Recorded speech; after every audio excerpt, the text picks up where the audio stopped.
Buenas tardes, hermanos. Es para mí un privilegio poder estar con vosotros hoy.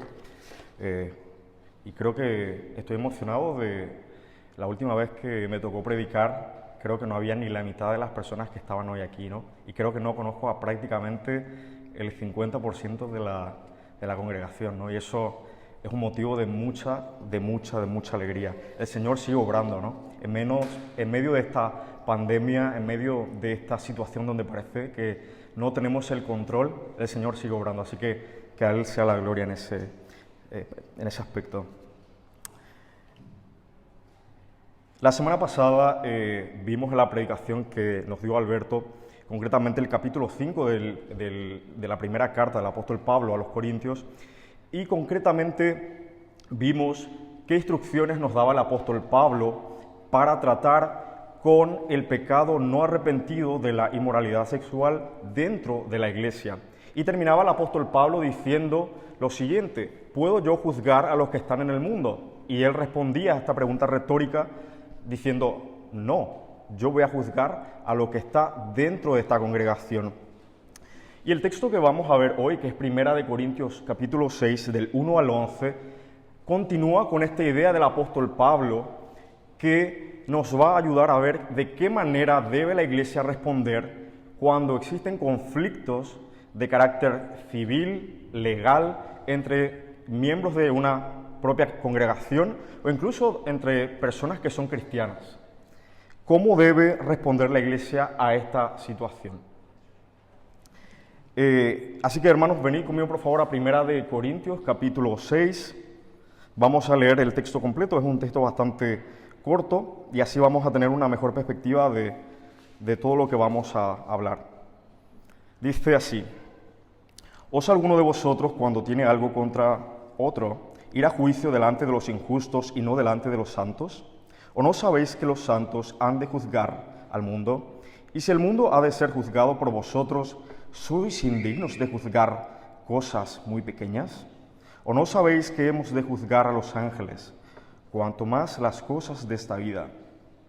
Si pues tenéis juicio sobre estas cosas de esta vida, ¿ponéis para juzgar a los que son de menor estima en la iglesia?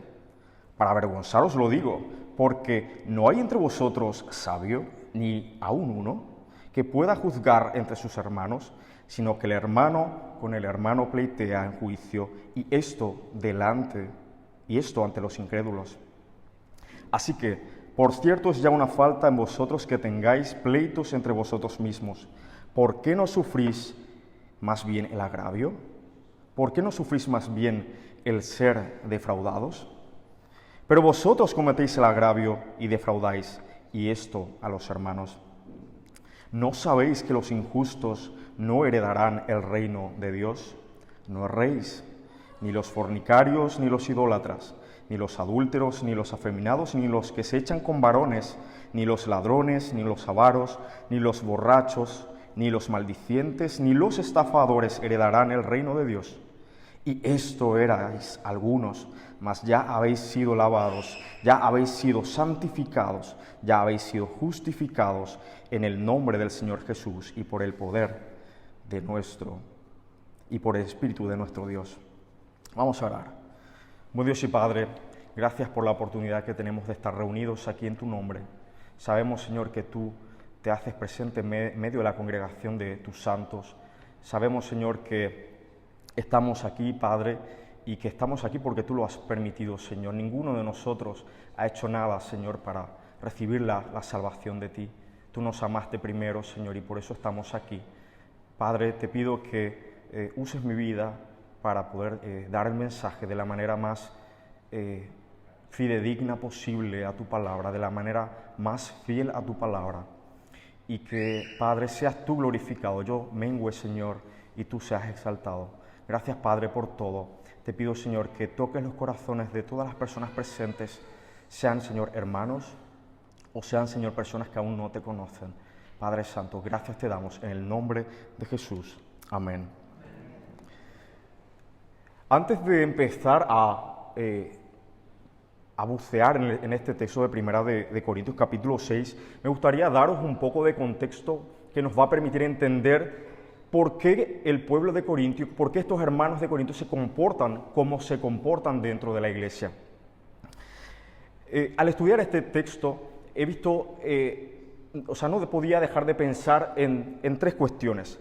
Primero, aunque Corintio es una ciudad griega, realmente desde el año 44 a.C., antes de morir Julio César, invade, toma la posesión de Corinto, que es una ciudad griega, y la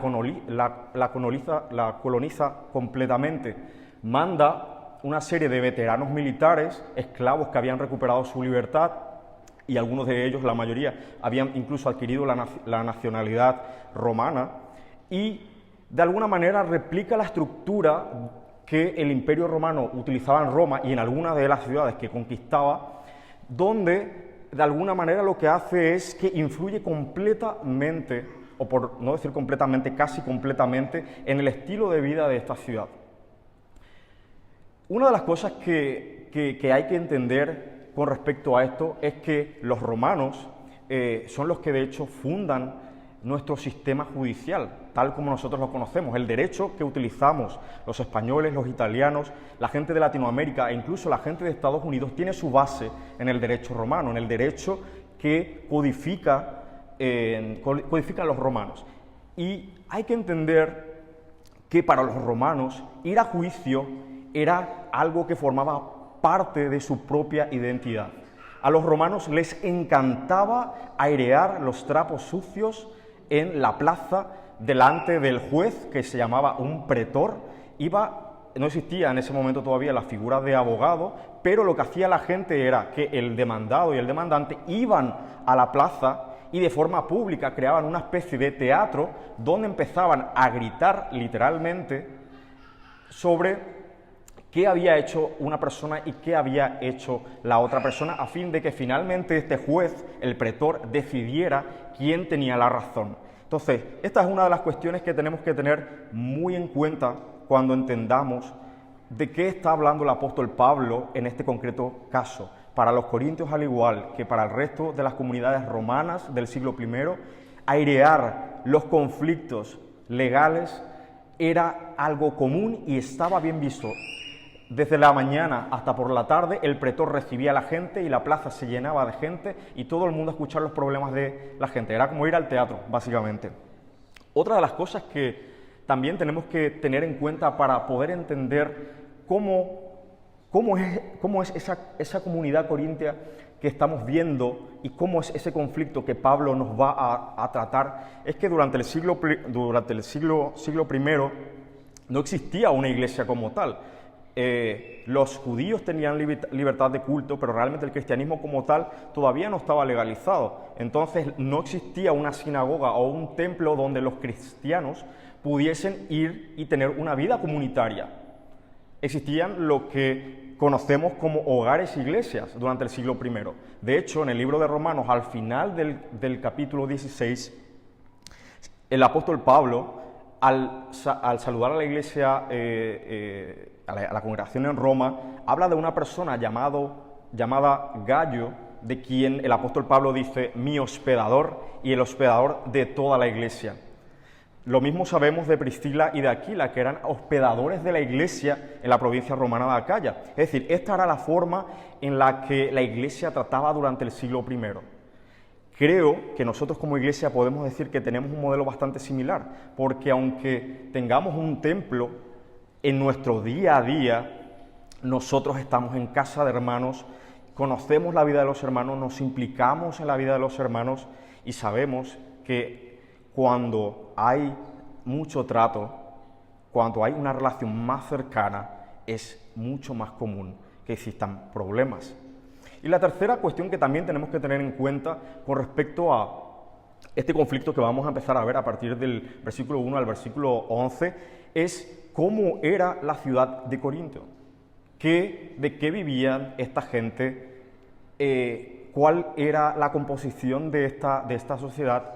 Y sabemos por un historiador llamado Estrabón, un historiador griego, que la posición geográfica de Corinto hizo que fuese una ciudad netamente comercial. Y dice este este historiador y bueno, otros historiadores también, que de alguna u de otra manera todas las personas que formaban parte de la ciudad de Corinto participaban en el tráfico comercial y jurídico que había en la ciudad.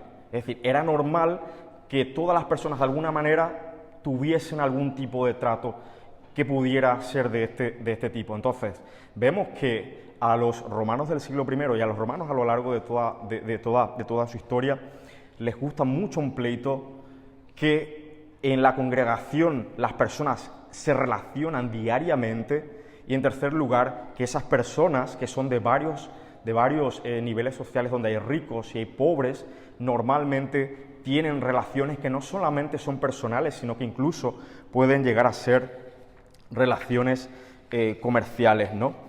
Entonces, este es el contexto que nos va a ayudar a entender un poco de qué estamos hablando cuando vamos a tratar de este asunto. Entonces, ahora sí podemos ir al versículo 1 del libro de Primera de Corintios, capítulo 6, y dice el apóstol Pablo: ¿Osa alguno de vosotros, cuando tiene algo contra otro, ir a juicio delante de los injustos y no delante de los santos?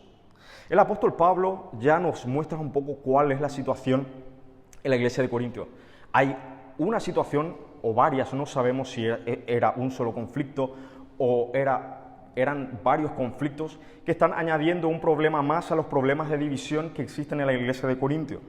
Y dice el apóstol Pablo en el versículo 1, ¿se atreve alguno de vosotros, los hermanos de la congregación de Corinto, cuando tiene algún problema o conflicto civil legal contra otro hermano, llevar ese asunto de forma pública a los tribunales, donde el espectáculo será observado por los injustos, los incrédulos, en vez de intentar solucionarlo ante los santos, ante hermanos sabios de la iglesia? El apóstol Pablo desde ya nos adelanta que lo que él va a tratar a lo largo del texto no es otra cosa que decir a los hermanos de la iglesia de Corinto que no es la sociedad y no es la cultura la que debe dictar la forma en la que nosotros los cristianos resolvemos nuestros problemas, sino que estos problemas y estos conflictos que puedan surgir entre cristianos deben ser resueltos a la luz de la palabra. Desde luego esto, hermanos, tenía dos finalidades claras: evitar añadir un problema más a los problemas de división que había en la iglesia de Corinto, ¿sí? Pero adicionalmente proteger cuál era el testimonio que tenían los cristianos ante los incrédulos. ¿Qué diferencia había entre los incrédulos y los cristianos? Si al final ambos tipos de personas, paganos, incrédulos y cristianos, resolvían el problema de la misma manera. Entonces el apóstol Pablo se preocupa por esto. Y el apóstol Pablo, a partir de este momento, en los versículos siguientes, del 2 al 6, deja claro una cosa: la iglesia tiene potestad, la iglesia tiene poder, tiene la capacidad de resolver estos problemas dentro de sus cuatro paredes, sin tener que acudir a gente que no tiene absolutamente nada que decir con respecto a este asunto. Y dice el versículo 1 y el versículo 2: ¿no sabéis que los santos han de juzgar el mundo? Y si el mundo ha de ser juzgado por vosotros, ¿sois indignos de juzgar cosas muy pequeñas? ¿O no sabéis que hemos de juzgar a los ángeles, cuanto más las cosas de esta vida? El apóstol Pablo, cuando habla de juzgar este mundo, juzgar a los ángeles, entiendo que tiene en su mente palabras como las de Daniel 7, versículo 22, donde en la visión de Daniel, cuando se da esta batalla entre las bestias y los santos y finalmente vence, cuando el anciano de días aparece, dice que se dio el juicio a los santos del Altísimo y llegó el tiempo y los santos recibieron el reino. Y esta misma idea que vemos que tiene Daniel es la que se refleja en el texto que estuvo leyendo la hermana Loli, cuando en Apocalipsis 20, en los versículos del 1 al 4, se nos habla que durante el reino venidero los cristianos vamos a tener parte en la gobernanza, en el gobierno, no sabemos cómo, de ese nuevo reino. Ahora bien, no creo, hermanos, que la palabra juzgar exactamente como está dicho en este texto, esté hablando de lo que nosotros pensamos por juzgar. No creo que seamos realmente jueces del mundo y jueces de los ángeles.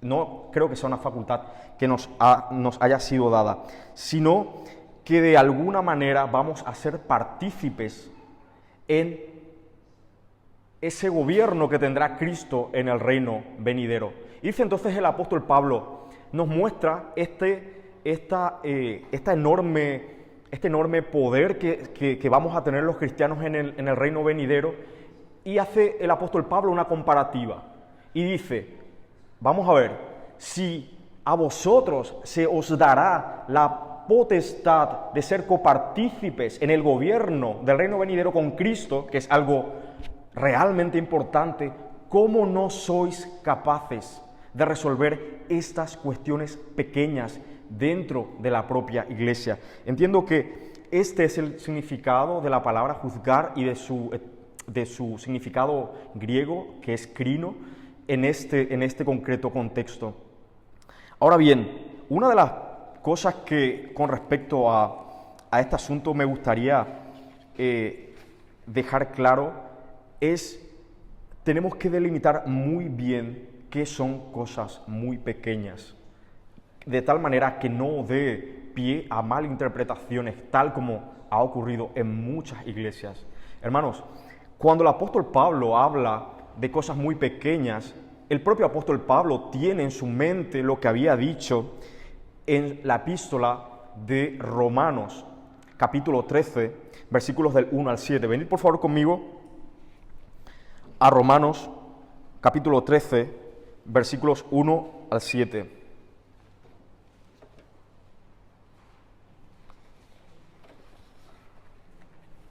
Romanos capítulo 13, versículos del 1 al 7.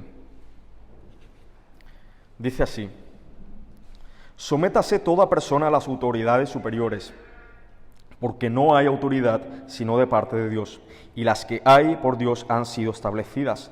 De modo que quien se opone a la autoridad, a lo establecido por Dios, resiste, y los que resisten acarrean condenación para sí mismos, porque los magistrados no están para infundir temor al que hace el bien, sino al malo. ¿Quieres pues no temer la autoridad? Haz lo bueno y tendrás alabanza de ella, porque es servidor de Dios para tu bien. Pero si haces lo malo, teme, porque no en vano lleva la espada, pues es servidor de Dios, vengador para castigar al que hace lo malo. Por lo cual es necesario estarle sujetos, no solamente por razón de castigo, sino también por causa de la conciencia. Hasta aquí. Entonces, cuando el apóstol Pablo tiene en cuenta lo que está diciendo a la iglesia de Corintio con respecto a los versículos 1 al 11, él también tiene en cuenta lo que había dicho en Romanos capítulo 13 del 1 al 7. ¿A qué me refiero? Cuando hablamos de que debemos someter, o que Pablo está diciendo que debemos someter estos conflictos surgidos entre cristianos, se refiere a asuntos de los cuales las partes puedan disponer, asuntos de los cuales las partes puedan decidir si perdonan simplemente a un hermano y aceptan lo que le han hecho, o si estamos hablando de algo más grave. De ninguna manera entiendo que estemos hablando de asuntos que puedan constituir un delito. Y lo digo esto, hermanos, porque de donde yo vengo, de Latinoamérica, muchas iglesias han tomado este pasaje de Corintios 6, del 1 al 11, para justificar maltratos de mujeres dentro del matrimonio, violaciones dentro de la iglesia, abusos de poder que constituían delito, fraudes de pastores que se apropiaban del dinero de la iglesia. Hermanos, no estamos hablando de situaciones como estas. Estamos hablando de situaciones más pequeñas. Le prestas dinero a tu hermano, no te lo devuelve. Le alquilas una casa a un hermano, no te lo paga. Cuestiones en las que nosotros podamos decidir si podemos acudir o no ante la autoridad civil, de ninguna manera la autoridad penal. Cuando estemos ante asuntos de este tipo, necesariamente tenemos que ponerlos en conocimiento de las autoridades pertinentes. Y también debemos actuar como dice el apóstol Pablo.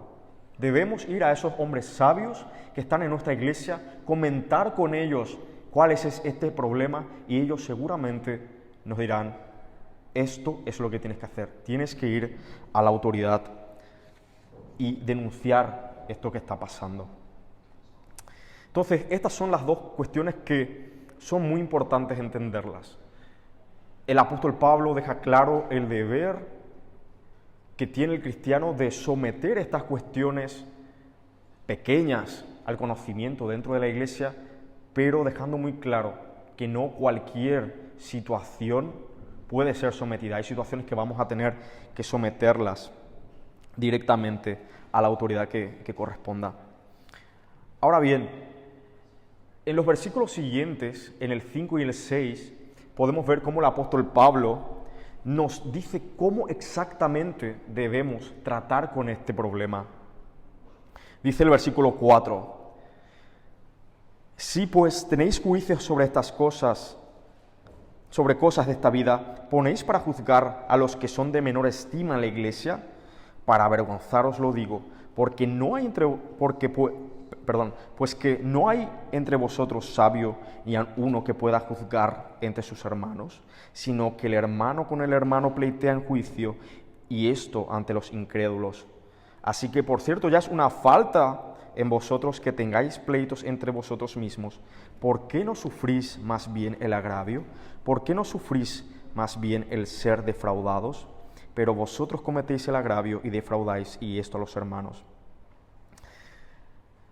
El apóstol Pablo ya había dejado claro que si nosotros como cristianos vamos a tener parte en ese gobierno del reino venidero, ¿cómo no somos capaces de resolver estos problemas tan pequeños?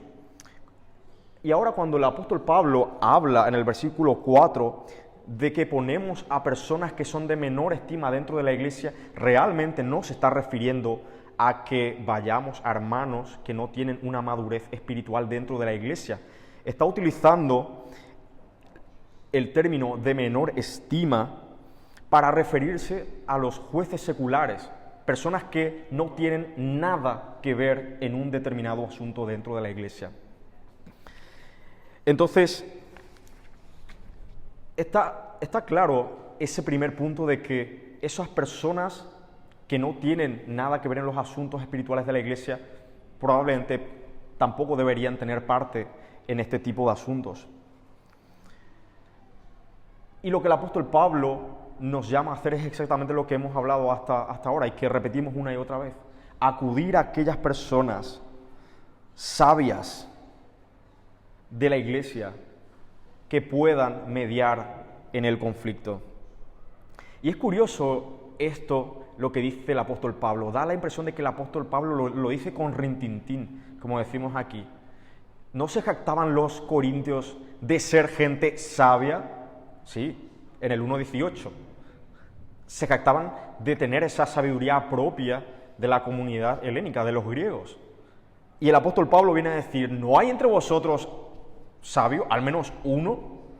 ¿Acaso no erais todos sabios? Lo cierto es que parece que no.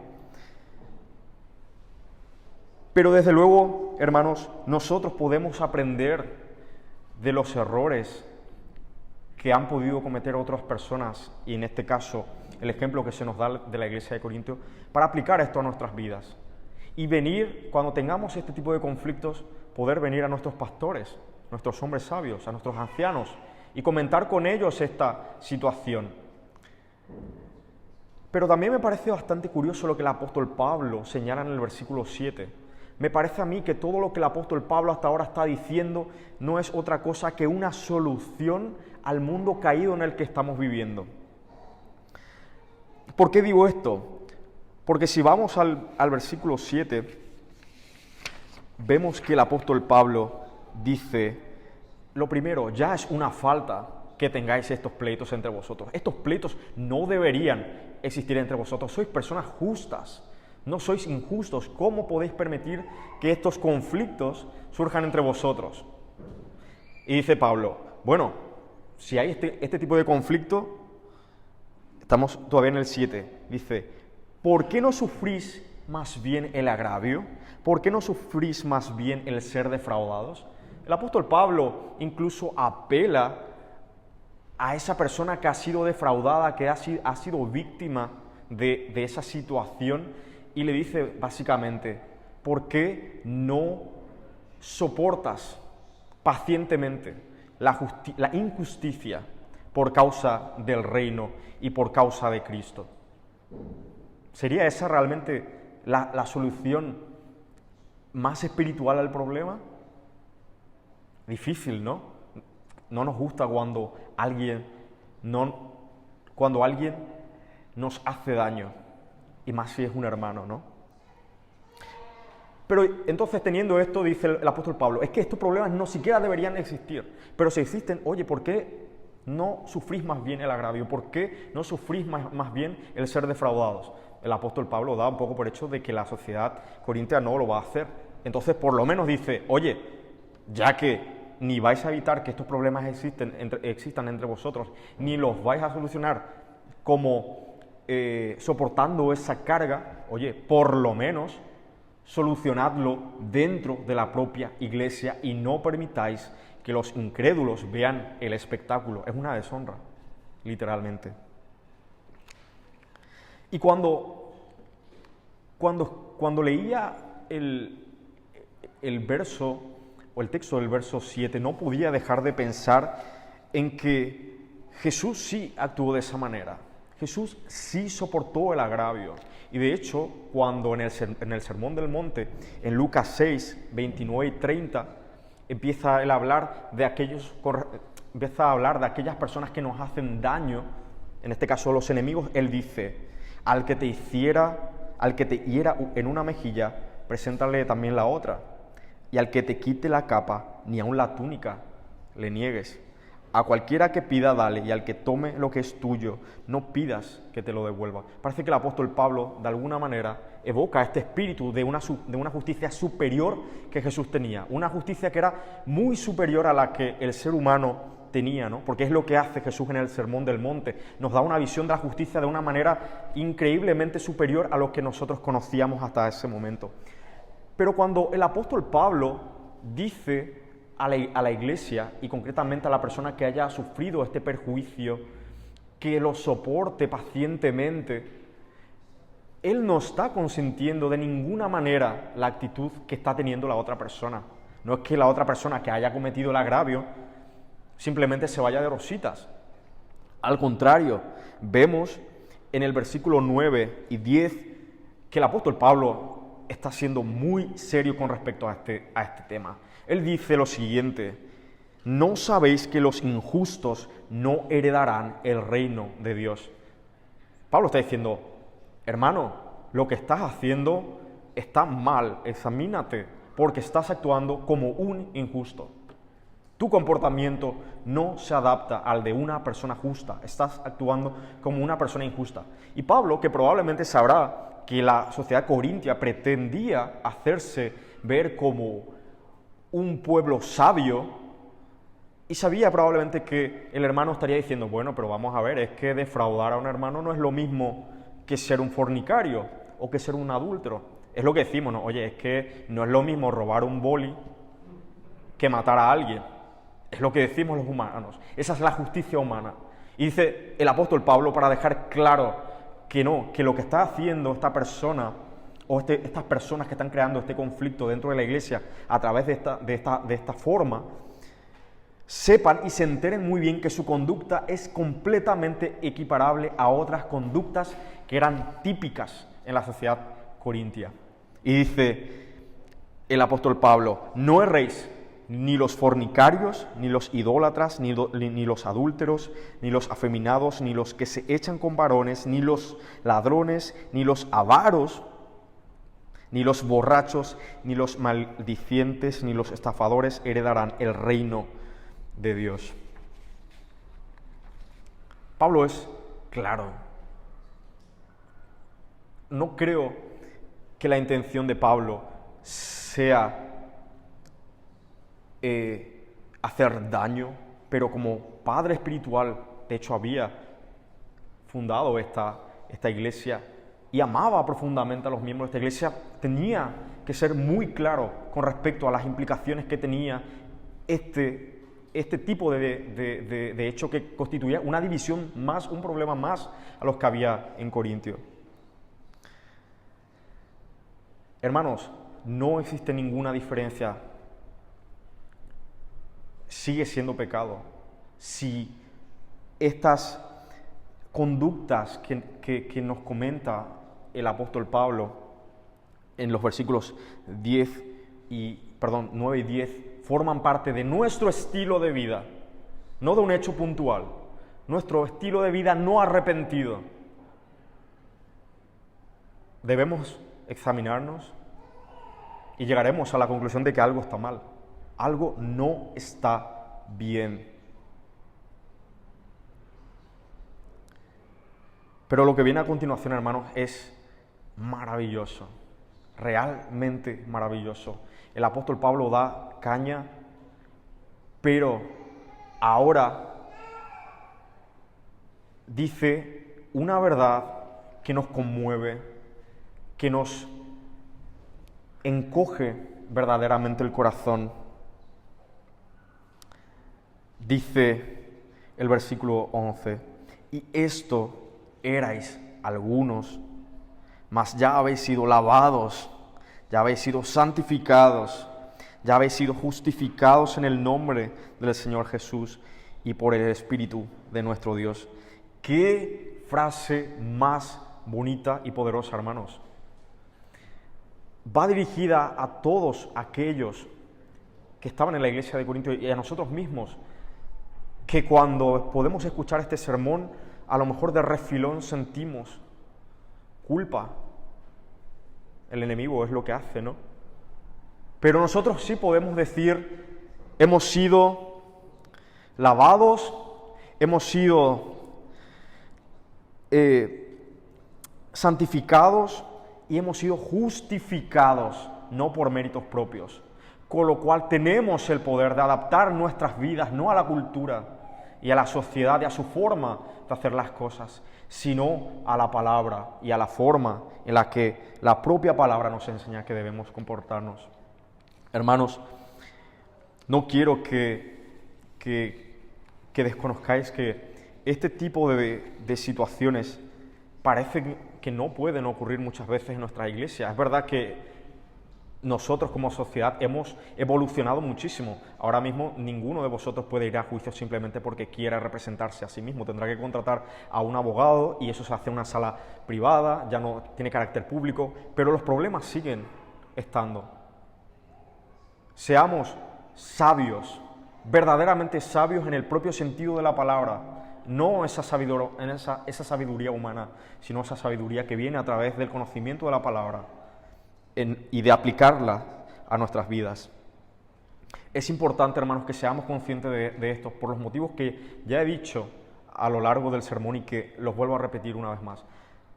Ayudemos, adaptando nuestras actuaciones a la palabra, ayudemos a mantener la unidad en la iglesia. Y en segundo lugar, ayudemos a mostrar realmente qué nos diferencia a nosotros y a los que están fuera. Esta semana, curiosamente, algunos de los hermanos no tiene mucho que ver con este texto, porque se trata de litigios entre cristianos e entre incrédulos, pero de alguna manera podemos también ver de qué manera el cristiano puede actuar incluso en los litigios contra incrédulos. Esta semana me llamaron varios hermanos comentándome de que habían tenido problemas con determinadas personas en su vida normal, ¿no? Personas que habían defraudado, ¿no? Y realmente me dio mucha alegría y mucha satisfacción la respuesta de los hermanos que al final me decían, no voy a buscar a justiciar yo mismo esto. No quiero hacerle daño a esa persona. Quiero mostrar una mejor cara, ¿no?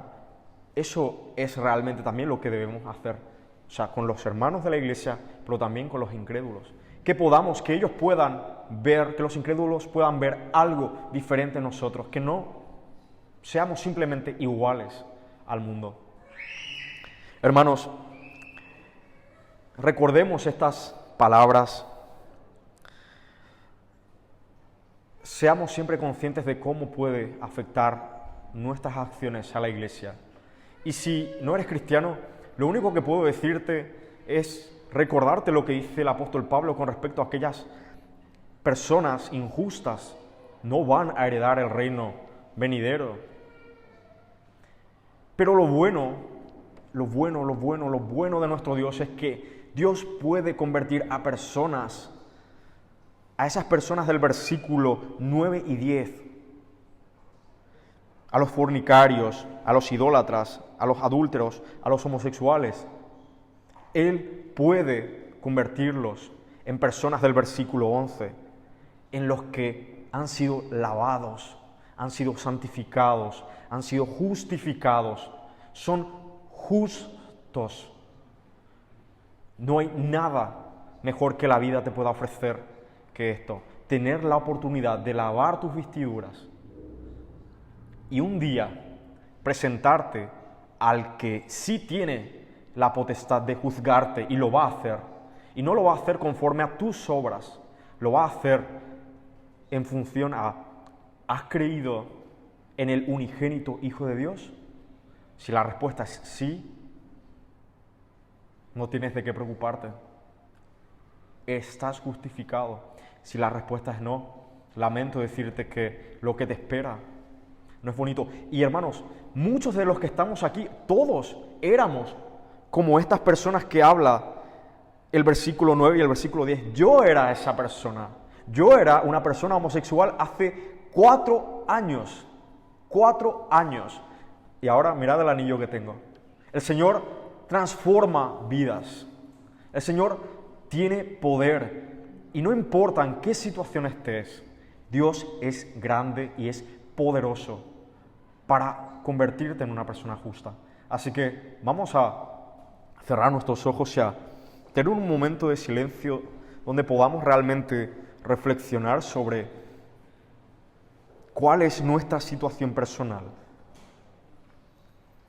A lo mejor no hay un conflicto legal que pueda haber entre tú y otro hermano de la iglesia, pero a lo mejor puede ser simplemente un conflicto que puede causar de alguna manera división, que puede causar malestar, que no te sientas cómodo con otra persona dentro de una misma sala, o quizá, siendo justo, hay todavía rastros del viejo hombre con los que batallas y te sientes culpable. En ese caso, recuérdate, eres justo por la justicia de Cristo, no por la tuya.